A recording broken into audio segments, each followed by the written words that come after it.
Bonsoir les gens, nouvelle vidéo. Alors cette fois-ci j'avais envie de vous parler du combat qui a eu lieu entre Mike Tyson et Roy Jones Jr. Parce que j'aime bien la boxe, comme vous le savez, et aussi parce que c'était un grand événement.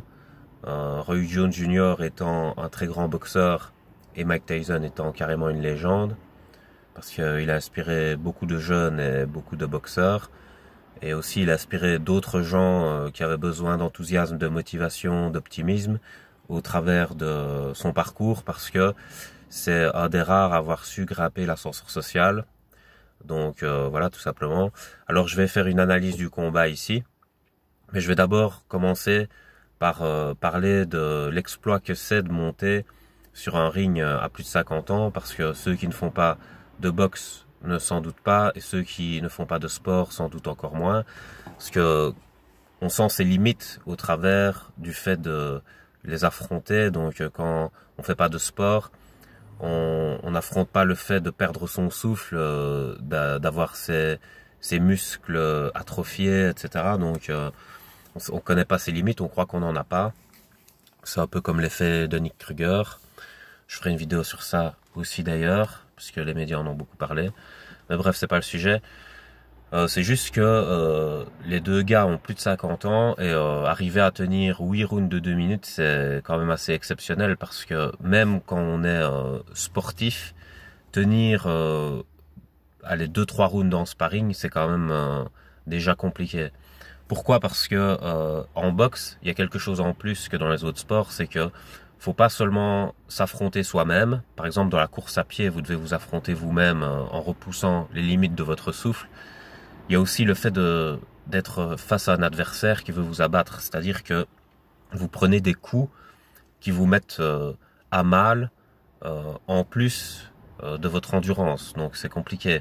Aussi, il y a la force musculaire, et ça c'est des détails qu'on voit pas à la télé, par exemple, c'est les poussées, parce que vous pouvez voir un hématome, par exemple. Si quelqu'un a un œil au beurre noir, vous voyez bien que le coup a eu un impact, ou si quelqu'un gonfle ou quoi.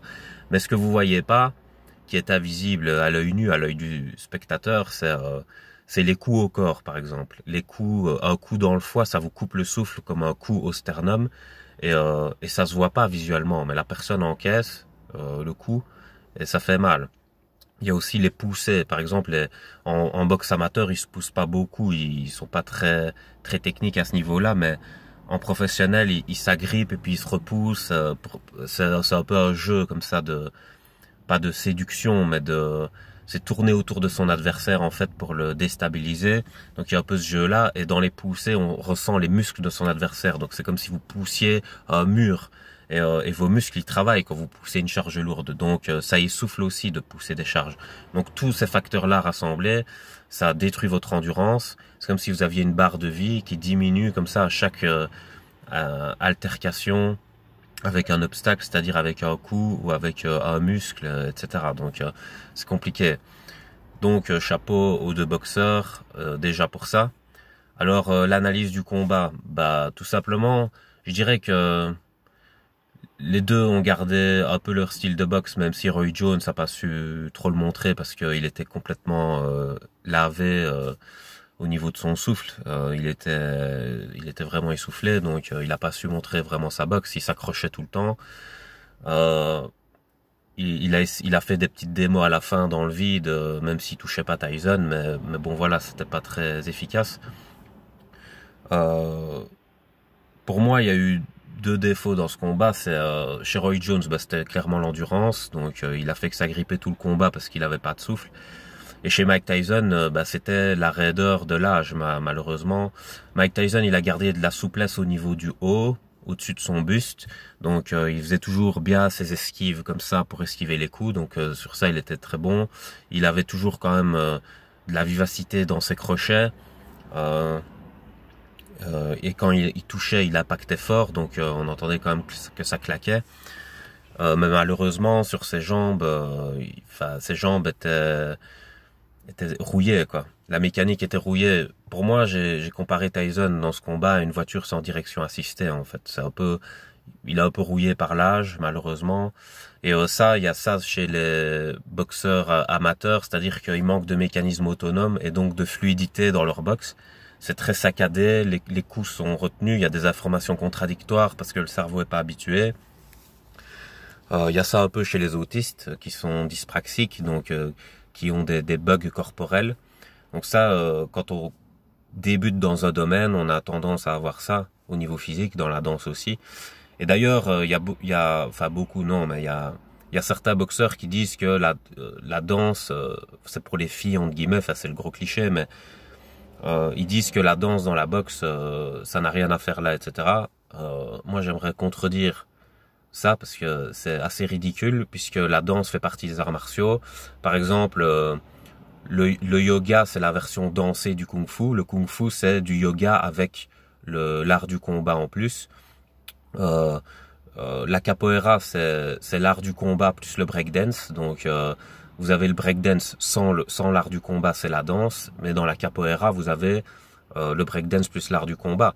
Et dans la boxe, vous avez l'art du combat qui est la boxe, et puis vous avez le hip-hop qui est la danse. C'est-à-dire que il faut maîtriser la danse hip-hop pour savoir bien boxer. Parce que si vous êtes raide et que vous faites mal vos esquives, et que vous faites pas des beaux arrondis, que vous vous déplacez pas correctement, etc., vous êtes une cible plus facile à atteindre avec les coups que quelqu'un qui a une fluidité.